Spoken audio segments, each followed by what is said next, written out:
கொடுங்கள் அப்போது உங்களுக்கு கொடுக்கப்படும்னு இயேசு கிறிஸ்து சொல்றார் மக்களே.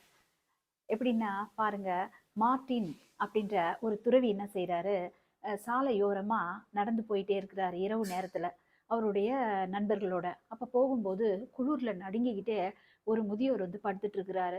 அப்போ இந்த மார்ட்டின் என்ன செய்றாரு, தன்னுடைய ஆடைய எடுத்து தன் மேல போத்திக்கிட்டு இருந்த ஆடைய எடுத்து அவரு மேல போத்தி விட்டுட்டு போயிடுறாரு.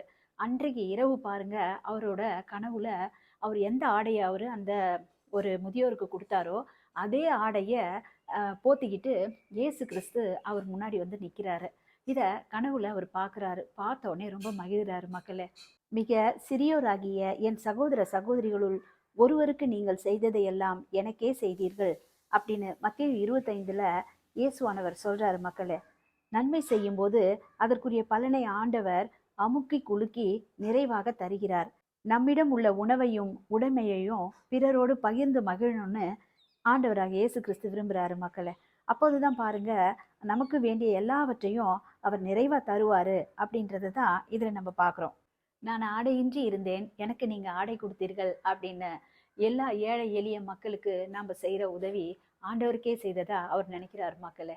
நாம கூட சாலையோரமா ரொம்ப பாதிப்புல இருக்கக்கூடிய ஏழை எளிய மக்களுக்கு நம்மாலான உதவியை செய்வோம். நிச்சயமா கடவுள் அதற்குரிய பலனை நமக்கு தருவார் மக்களே.